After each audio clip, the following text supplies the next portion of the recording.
P2C বলে কোনো কথা হয় না, PTC তে তো 2 হয় না, T-টা T হয়। আমরা আরো বিস্তারিত আলোচনা করব এইরকম আরেকটি প্রতিনিধি। একজন বয়স্ক মানুষ, তিনি একা থাকতেন, তিনি মারা গেছেন।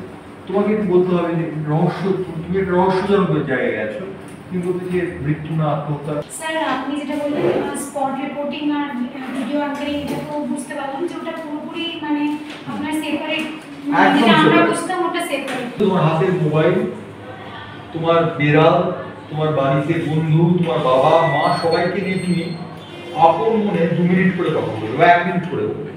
আজকে আইএসটিএম যে প্রথম ক্লাসটা করলাম, সেই ক্লাসটা করে আমার অন্ততপক্ষে খুব ভালো লেগেছে। বিশেষ করে যে সমস্ত শিক্ষার্থী ছিল তাদের মধ্যে একটা চেষ্টা রয়েছে, তাদের সেই চেষ্টা এবং আন্তরিকতা আমাকে অবশ্যই ভালো লাগিয়েছে। এবং সব থেকে বড় কথা, তাদের আমি চেষ্টা করে দেখলাম যে তাদের বলা, তাদের শেখার আগ্রহ অনেক দূর তাদের নিয়ে যাবে। আমি আশা করবো যে তারা প্রত্যেকেই জীবনে সফল হবে এবং কৃতি হবে। এই কারণে যে তাদের মধ্যে একটা আন্তরিকতা রয়েছে এবং তাদের মধ্যে চেষ্টাটা রয়েছে, সেই চেষ্টাটা যথেষ্ট ভালো। আমি আশা করবো তাদের প্রত্যেকেই যেন সফল হয়। আর এই যে ক্লাসটা হচ্ছে, এই ক্লাসটার একটা গুরুত্ব রয়েছে এই জন্য যে বেসিকটা তোমাকে শিখিয়ে দেওয়া হয়।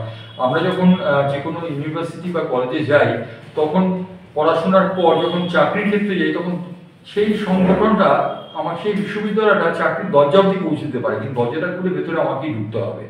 সেই ঢোকার পাসপোর্টটা তৈরি করে দিচ্ছে আইসিএলটি। সুতরাং আমরা আশা করবো যে আগামী দিনে এই সংগঠন ঠিক এইভাবেই কাজ করে যাবে এবং তারা আরও নতুন নতুন উদ্ভাবনী শক্তি দিয়ে নতুন নতুন ছেলে মেয়ে নিয়ে আসবে এবং তারা প্রত্যেকেই উপকৃত হবে। কারণ এখান থেকে ক্লাস করে গেলে তারা বেসিক্যালি পরিপূর্ণ সর্বাঙ্গীন একটি সাংবাদিক হবে, ব্রডকাস্ট জার্নালিজম অত্যন্ত